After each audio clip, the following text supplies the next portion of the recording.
नंदुरबार जिल्ह्यातून आजची मोठी आणि सर्वसामान्यांच्या थेट खिशाला आणि प्रवासाला झळ पोहोचवणारी बातमी समोर येत आहे.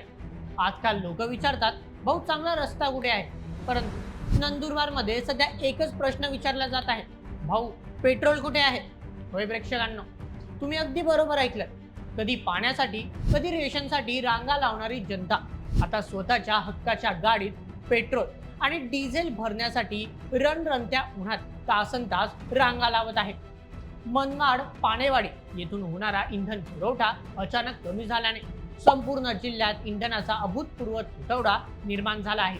परंतु यामागे फक्त पुरवठा कमी होणे हेच कारण आहे की प्रशासनाचा भोंगळ कारभार?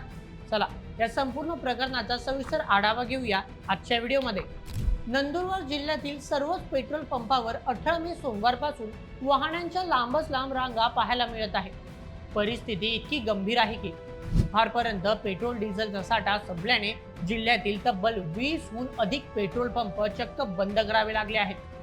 पेट्रोल मिळेल या आशेने नागरिक एका पंपावरून दुसऱ्या पंपावर भटकत आहेत.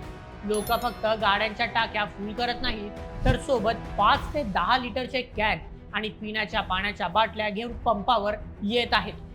सध्या पेट्रोल पंपावर कर्मचाऱ्यांची मोठी तारांबळ उडत आहे. बाटलीत पेट्रोल देण्यास मनाई असली तरी नागरिक ऐकण्याच्या मनस्थितीत बिलकुल नाहीत. यातून वाहनधारक आणि पंप कर्मचारी यांच्यात दिवसभर शाब्दिक चकमकी आणि वादविवाद होत आहेत. विशेषतः नंदुरबार शहरात हे प्रमाण सर्वाधिक आहे. बाटलीत किंवा उघड्या कॅनमध्ये पेट्रोल नेणे सुरक्षेच्या दृष्टीने अत्यंत धोकादायक आहे. यातून एखादी मोठी दुर्घटना घडल्यास त्याला जबाबदार कोण, हा प्रश्न अनोत्तरितच आहे. मित्रांनो, आता आपण या समस्येच्या मुळाशी जाऊया. आकडेवारी पाहिली तर परिस्थितीचे गांभीर्य लक्षात येईल. नंदुरबार जिल्ह्याला दररोज किमान 2.5 लाख लिटर पेट्रोल आणि डिझेलची गरज असते. मात्र सध्या जिल्ह्याला केवळ 1.5 लाख लिटर इंधनाचाच पुरवठा होत आहे. म्हणजेच रोज 1 लाख लिटरचा तुटवडा थेट जाणवत आहे. मागणीपेक्षा पुरवठा कमी असल्याने हा गोंधळ उडाला आहे. जिल्ह्यात HP, BPCL, IOCL, SR, Naira आणि रिलायन्स या 5 प्रमुख कंपन्यांचे एकूण 81 पेट्रोल पंप आहेत. यापैकी सर्वाधिक पंप शहादा आणि नंदुरबार तालुक्यात आहेत आणि तिथे सर्वाधिक रांगा पाहायला मिळत आहेत. आता थोडं राजकारणाकडे वळूया. जिल्ह्यात एवढा मोठा इंधन तुटवडा निर्माण होतो आणि प्रशासनाला त्याचा आधीच सुगावा कसा लागत नाही? निवडणुकांच्या काळात मतदारांपर्यंत रसद पोहोचवण्यासाठी रात्रंदिवस एक करणारे नेते सर्वसामान्यांच्या गाडीत पेट्रोल पोहोचवण्यासाठी का कमी पडत आहेत? नेहमी विकासाची गंगा आणण्याच्या बाता मारणाऱ्या सत्ताधाऱ्यांच्या काळात जर जनतेला पेट्रोलसाठी हाणामारी करावी लागत असेल तर हा प्रशासकीय यंत्रणेचा आणि लोकप्रतिनिधींचा मोठा नाकारतेपणा आहे.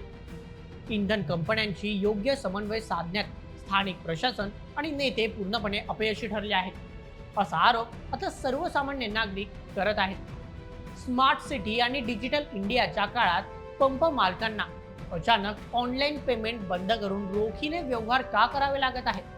हा देखील एक मोठा प्रश्न आहे.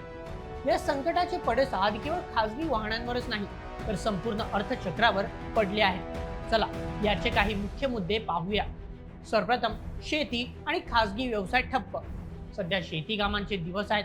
ट्रॅक्टरसाठी डिझेल अत्यंत आवश्यक आहे. शेतकरी मोठे ड्रम घेऊन रांगेत उभे आहेत. पेट्रोल डिझेल नसल्याने रिक्षा चालकांचा व्यवसाय ठप्प झाला आहे. माल वाहतूक करणाऱ्या गाड्या आणि भाजीपाला आणणाऱ्या गाड्या वेळेवर न पोहोचल्याने बाजारात मालाची आवक कमी झाली आहे. याचा थेट परिणाम महागाई वाढण्यात होऊ शकतो. द्वितीय, SD महामंडळ सार्वजनिक वाहतूक. सध्या SD बस सेवा सुरळीत आहे, ही एक दिलासादायक बाब आहे.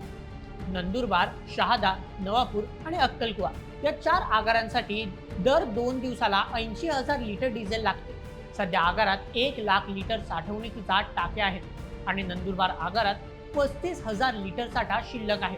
एकूण 111 गाड्यांच्या 592 बस फेऱ्यांसाठी डिझेलचे योग्य नियोजन करण्यात आले आहे. तृतीय, रुग्णवाहिका, अत्यावश्यक आरोग्य सेवा. आरोग्य विभागाने प्रसंगावधान राखून चांगली पावले उचलली आहेत.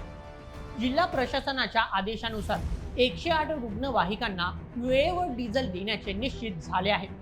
14 गाड्यांना दररोज 4,400 लिटर डिझेल लागते. याशिवाय आरोग्य विभागाच्या इतर 63 रुग्णवाहिकांना नियमित डिझेल देण्याची सोय करण्यात आली आहे. जिल्हा पुरवठा अधिकारी कैलास पवार यांनी यावर प्रतिक्रिया दिली आहे. ते म्हणतात, नागरिकांनी गरजेपेक्षा अधिक पेट्रोल व डिझेलचा साठा केला आहे. पानेवाडी, मनमाड येथून मागणीत तेवढा पुरवठा कमी आहे. आम्ही तिन्ही कंपन्यांच्या अधिकाऱ्यांना पेट्रोल व डिझेल पुरवठा करण्याच्या कडक सूचना केल्या आहेत. प्रशासनाच्या मते टंचाई तर आहेच, परंतु पॅनिक बाईंग अर्थात भीतीपोटी जास्त खरेदी करणे यामुळे परिस्थिती अधिक हाताबाहेर गेली आहे. बुधवारी इंधनाचे टँकर आल्यावर स्थिती पूर्वपदावर येईल असा अंदाज वर्तवण्यात आला आहे. मित्रांनो, थोडक्यात सांगायचे तर इंधनाचा पुरवठा कमी होणे ही तांत्रिक अडचण असू शकते, परंतु अशा वेळी प्रशासनाने जनतेला विश्वासात घेणे गरजेचे असते. दुसरीकडे आपण नागरिकांनीही संयम बाळगणे आवश्यक आहे.